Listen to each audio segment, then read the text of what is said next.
Bago tayo magsimula, huwag kalimutang mag-like at share. Kung nagustuhan ninyo, mag-comment sa ibaba. Maraming salamat, let's go, ituloy na natin ang kwento. Nang masaksihan ito, nagtaka si Ye Changqing, maakayang ang pangyayaring ito ay sanhi ko. Nagpasya siyang subukan muli, masigasig na sumulat ng ilan pang salita. Sinong nagsabing ang nakatayo sa liwanag ay bayani na? Boom, isang kidlat ang tumama mula sa langit nang lumabas si Ye Changqing. Tila hinati ng kidlat ang kalangitan, tumama sa kanyang maliit na bakuran. Sa sandaling yun, unti-unting lumiwanag ang langit, at isang mahinang gintong liwanag ang nagsimulang lumitaw. Tumingala si Ye Changqing at tumawa, sa wakas, hindi ako pinabayaan ng langit. Ang maalamat na lakas, basta may bakas ng katahimikan, tatawag ito ng pangyayari, isang kaisipan lamang, lilipad sa kalangitan at lupa, gagala sa 8 kaharian. Masigasig na itinuro ni Ye Changqing ang langit, kontrolin ang espasyo. Walang nangyari, hindi niya napigil ang magduda, tiningnan ang kanyang kamay, kailangan ko ba ng incantation? Kinuha ni Ye Changqing ang panulat at nagsimulang bumigkas ng incantation, ayon sa aking kalooban, lumipad para sa akin. Kumulog muli, isang kidlat ang tumama ng diretso sa panulat ni Ye Changqing. Ang dulo ng panulat ay nag-imbak ng hindi mabilang na mga electric charge, bago tuluyang ilipat ang mga ito sa katawan ni Ye Changqing, na nagdulot ng bahagyang pagkabigla na naging manhid ang kanyang buong katawan. Si Ye Changqing ay nabalot ng usok, may kidlat na nagmumula sa kanyang katawan. Nagtataka niyang naisip, anong nangyayari? Nakakatawag ako ng pangyayari, pero bakit wala pa rin akong tunay na kapangyarihan? Bigyan niyo naman ako ng card para maranasan ang epekto. Paano ako maglalaro nito? Bing, biglang nagising si Ye Changqing, napagtanto, hindi, may isa pang posibilidad. Maakayang ito ay paalala na mayroon na akong spiritual roots. Lumipas ang mga araw, lumipad ang mga sasakyang dagat sa itaas ng bayan, namangha ang mga tao sa tanawin. Tingnan nyo, yon ang barko mula sa Ziqing Holy Land, tila panahon na para sa martial arts competition sa pagitan ng 2 banal na lupain, bulalas nila. Sa gitna ng papuri, ang mga nasa itaas ay tumingin ng may panghahamak. Katawa-tawa, ang banal na lupain ba ay lugar na maaaring pasukan ng sinuman kung gusto nila, sabi ng isa. Tama, sang-ayon ng isang malapit, ang pinakamahalaga sa cultivation ay ang pundasyon, at kung mahina ang spiritual roots ng isang tao, wala nang saysay ang lahat. Narinig ito ng isang junior brother at nagtanong, Brother Lu, kung natatandaan ko ng tama, hindi ka rin naman galing sa isang marangal na pamilya ng mga nagpapakultiba, di ba? Lumingon ang pinangalanang Lu at nagtanong ng may kunot noo, anong ibig mong sabihin? Sa likuran nila, maraming alagad ng Lu family, inayos ng junior brother ang kanyang salamin at tumawa. Wala naman, pinaaalala ko lang kay brother na sa paningin ng mga tulad ni Tantay Qingxue senior sister, ikaw ay parang isang langgam lamang. Bing, biglang may tinig na nag-ugong, Su junior brother, tila marami ka nang natutunang pangunawa kamakailan. Lumingon ang Su family, at lahat ng alagad ay yumukod upang bumati sa bagong dating, na walang iba kundi ang banal na anak ng Ziqing Holy Land, si Yin Changfeng.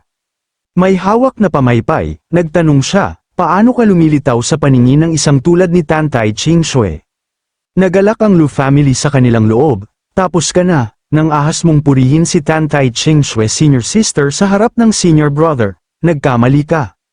Itinago ni Yin Changfeng ang kanyang galit at nagpatuloy, sa kabaligtaran, bilang banal na anak, ako ay nasa ibaba pa rin ng iba. Mabilis na tumugon si Su junior brother, kapwa ang banal na anak at ang banal na dalaga ay malalakas na miyembro ng sekta. Malamig na sinabi ni Yin Changfeng, itinaas ang kanyang ulo, mabuti na alam mo, pagkatapos ay tumalikod, kahit na may pambihirang talento ka, sa huli, ang iyong katayuan ay kulang pa kumpara kay Lu junior brother, huwag mong ipagkamali ang pagkakaiba sa pagitan ng ranggo at edad. Si Su ay nagngalit ng kanyang ngipin bilang tugon, naiintindihan ng junior brother ang kanyang pagkakamali, at sa malayo, si Ye Changqing ay abala pa rin sa pagsubok na tawagin ang kanyang kapangyarihan, habang ang buong cultivation world ay unti-unting nababaliw dahil sa kanya. Kasabay ng pagtatapos ng kanyang mga salita, may isa pang tinig na umalingaw-ngaw, Yin Changfeng senior brother, pakihintay lamang sandali. Labis na natuwa si Su junior brother nang marinig yun, parang siya ay naligtas. Ang nagsalita ay si Tantay Chingsue senior sister na kanyang nabanggit kanina. Nagulat si Yin Changfeng at lumingon upang makita kung ano ang nangyayari. Si Tantay Chingsue sa kanyang puting damit ay lumakad at nagsabi, "Maaari ko bang itanong kung saan nagkamali si Su Junior Brother? Bakit ganyan siya tinatakot ng Senior Brother?" Habang siya ay lumalapit, siya ay masiglang tinanggap ng mga alagad, maging ang mga kalalakihan ay naantig. Si Tantay Senior Sister, talagang parang diwata mula sa ibang mundo, napakaganda. "Hindi ako bulag, tumingin ka ulit," sabi ng isa pa. Si Tantay Senior Sister ang aking idolo, siya lamang ang aking mamahalin, hindi na magbabago yun. Namula rin si Yin Changfeng ng bahagya ngunit sinubukang manatiling kalmado habang nagpapaliwanag, si Su Junior Brother ay nagkasala ng hindi paggalang sa Senior Brother, paano siya hindi magkakamali?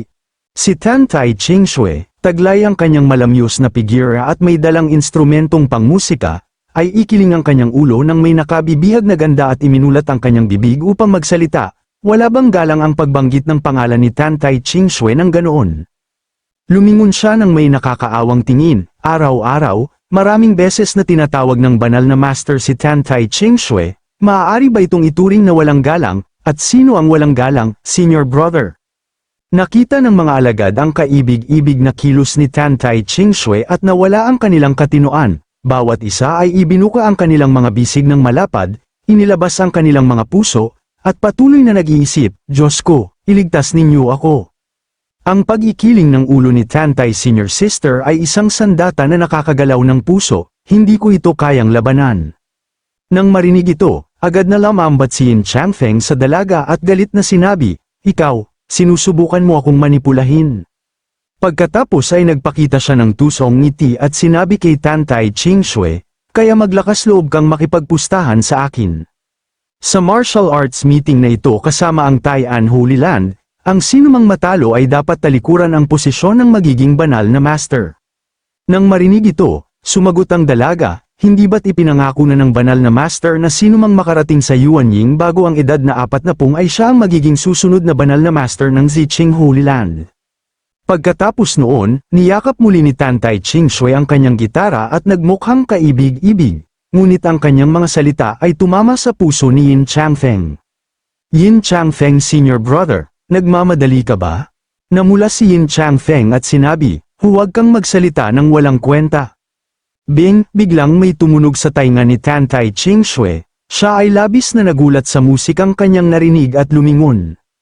Narinig din ng ilang alagad ang tunog at nagsabi, "Saan ba nanggagaling ang musikang yun? Ang ganda pakinggan." Ngunit kumpara kay Tantay Senior Sister, malayo pa rin. Tama, si Tantay Senior Sister ay isang henyo sa larangan ng musika.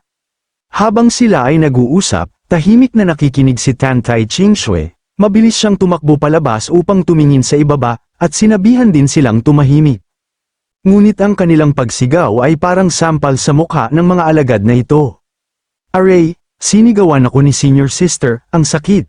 "Ako rin ay sinigawan ni Senior Sister, nakakataba ng puso, buho."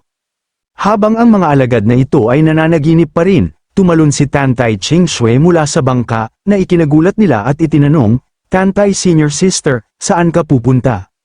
Tumalon ang dalaga mula sa himpapawid pababa ng napakabilis, kasabay ng isang kumikinang na bughaw na aura. Habang siya ay bumababa, tahimik na inalala ni Tantay Chingsue ang himig na kanyang narinig. Sa kasagsagan ng kabataan, tulad ng isang maliit na chitwi, sa kasagsagan ng kabataan, tulad ng Chiao San Febbok. Ang ganitong musika ay tiyak na nagmumula sa isang pambihirang dalubhasa na may napakataas na kasanayan sa musika, o maaaring ito ay aking kapalaran, kung ang paglalakbay na ito ay makatutulong sa akin na maunawaan ang mga sinaunang aklat ng piano na hindi ko maintindihan noon, kung gayon, napakaganda iyon. Napansin din ni Yin Changfeng ang kakaibang kilos ni Tantay Chingsue. Naisip niya sa kanyang sarili, si Tantay Chingsue ay palaging hinahabol ang landas ng tunog, maaakayang may kakaiba sa musikang kanyang narinig. Ngunit pagkalipas ng ilang sandali, kinunot niya ang kanyang noo dahil wala siyang maintindihan tungkol sa tunog. Ang lugar na dinatnan ni Tantay Chingsue ay puno ng malakas na espiritual na aura at Dao energy na bumabalot sa isang espiritual na sandata, isang maliit na bayan na kahawig ng nakatagong paraiso ng isang dalubhasa. Habang siya ay malapit ng lumapag, biglang may hadlang na hamarang sa kanyang dinadaanan. Zing, tinamaan siya ng isang sinag ng kidlat na bumabalot sa kanya. Ngunit walang pinsala, ikinagulat yun ni Tan Tai Ching Shui. Ano ito? Biglang bamuka ang bitak sa hadlang, na naging dahilan upang mahulog si Tan Tai Ching Shui na parang ibong may sirang pakpak, at sa ibaba, hindi alam ni Ye Changqing na may isa na namang dalagang babagsak mula sa langit diretso sa kanyang bakuran. Samantala, sa likod ng bundok kung nasaan si Ye Changqing, biglang nagkaroon ng dumadagundong na aura at may itim na ulap na patuloy na umiikot, tumama ang kidlat na parang umuungal ang langit at gumuguho ang lupa. At ang dahilan ng may itim na ulap at kulog ay dahil sa musika ni Ye Changqing. Tumugtog siya ng musika gamit ang kanyang sariling puso, na naging dahilan upang sumunod ang natural na mundo sa kanyang damdamin. Nang matapos ang musika, bumalik sa orihinal na liwanag ang langit. Pumikit si Ye Changqing, naguluhan, at nagtanong, may kulog na naman ba? Habang siya ay nagtataka, sa kabilang panig ay may sumisigaw. Tulungan ninyo ako, isang magandang figure ang walang tigil na nahulog mula sa itaas, kasabay ng malungkot na paglapag ni Tan Tai Ching Shui. Ang manok ay labis na nagulat kaya nahulog ang mga itlog nito at tumakbo ng taranta. Ang mga kawawang manok ay natakot, nawala ang kanilang mga pagkain, at nagkagulo sa pagtakbo. Itinaas ni Tan Tai Ching Shui ang kanyang kamay nang nanginginig at paulit-ulit na sinabi, ang sakit, ang sakit. Ang mga manok ay tumigil din sa pagkatakot at lumingon upang tingnan si Tan Tai Ching Shui. Kung saan nahulog si Tan Tai Ching Shui ay lumikha ng isang maliit na bitak na butas, at ang kawan ng mga manok ay nagtipon upang tukoy-takay nito. Tiyak na ang pinaglagyan ko ay ang kulungan ng manok ni Brother Ye, naisip ni Tan Tai Ching Shui sa kanyang sarili, hindi ko inaasahan na ang lugar na ito ay may napakalakas na restriksyon. Totoo naman, ito ay tirahan ng isang dalubhasa. Normal lamang na may mga paraan ng proteksyon.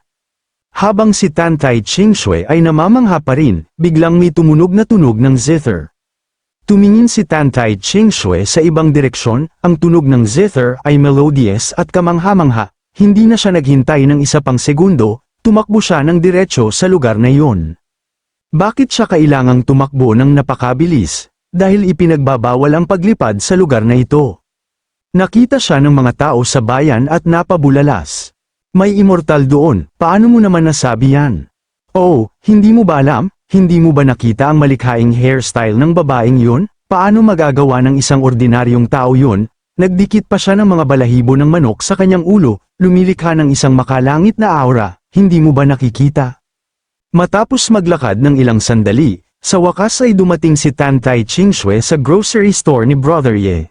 Sa oras na yun, si Little Black ay mahimbing na natutulog ng lasing sa harap ng pinto.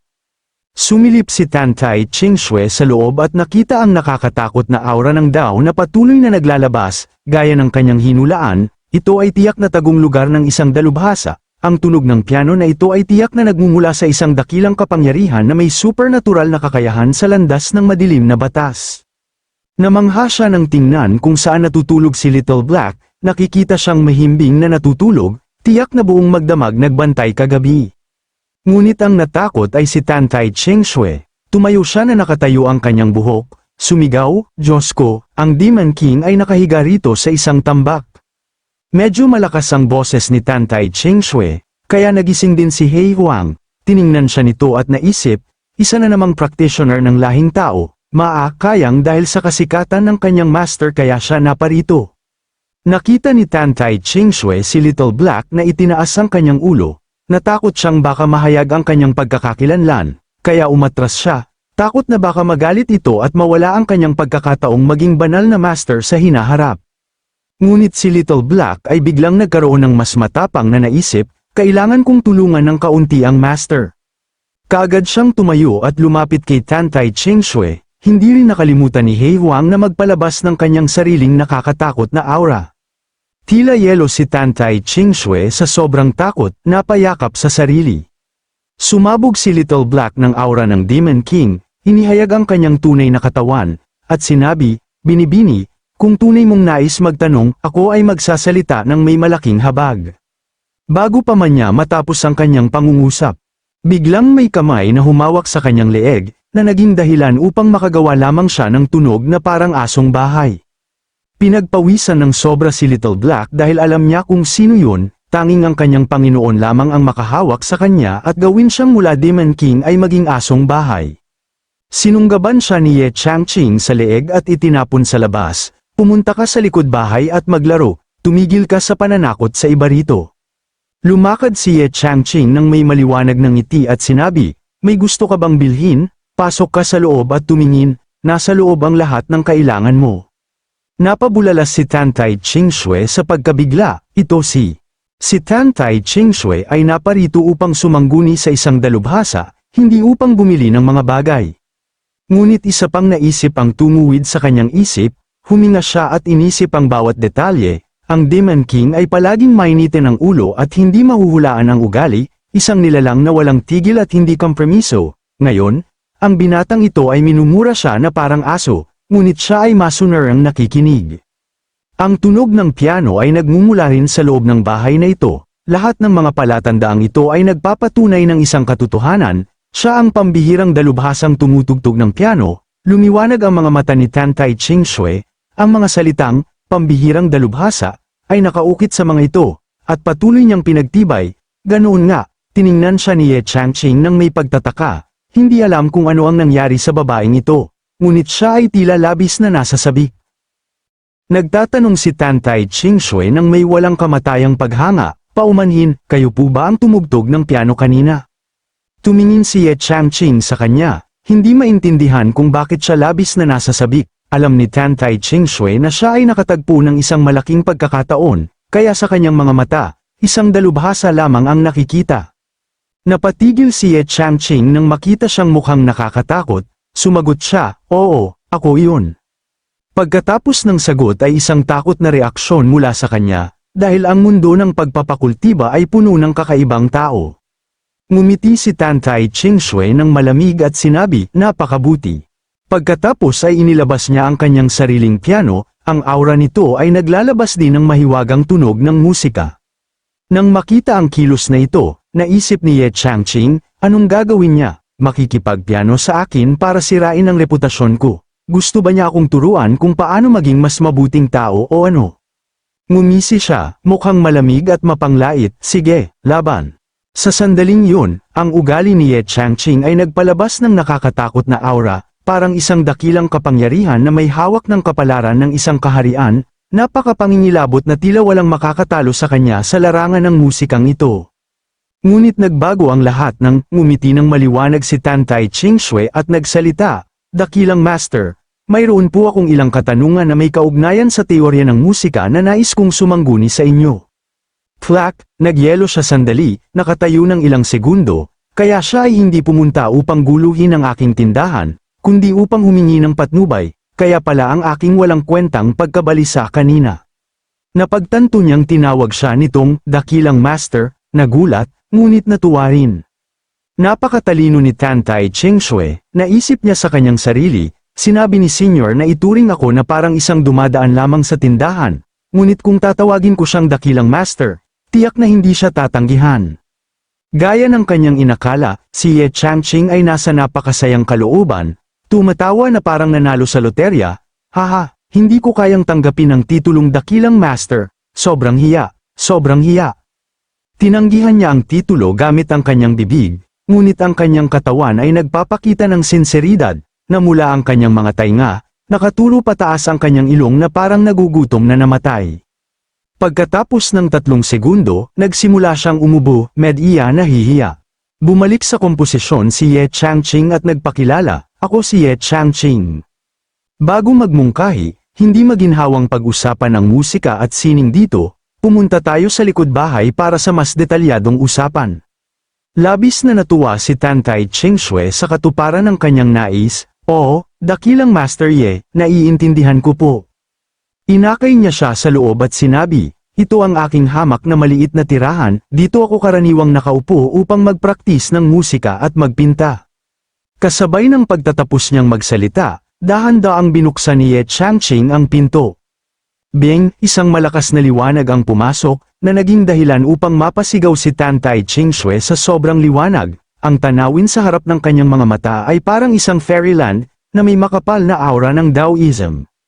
Sa sinaunang panahon, ang Divine Beast at Divine Tree ay halos nasa lahat. Nabigla si Tantay Chingshui sa kanyang nakita, ito ay malinaw na isang banal na lupain na may mahimalang kapangyarihan, walang bakas ng isang simpleng tirahan dito. Naisip niya, dito, ang isang araw ay tiyak na higit pa sa 1,000 araw ng cultivation sa ibang lugar. Hindi niya napigilan ang kanyang labis na pananabik, aking hangad na manatili dito magpakailanman. Nakita ni Ye Changqing ang kanyang pag-iisip at kumpiyansang naisip sa kanyang sarili, ang mga cultivator na ito ay kakaiba ang ugali araw-araw, bawat isang pumupunta rito ay nagiging misteryoso at hindi pangkaraniwan. Ipinakilala niya kay Tantay Chingshui ang kanyang tirahan, ito ang aking writing desk, dito ako sumusulat at gumuguhit araw-araw, ito naman ay chessboard, madalas ko itong nilalaro sa aking libreng oras. Nagulat din si Tantay Chingshui nang makakita ng isang bato sa lamesa at nagtanong tungkol dito.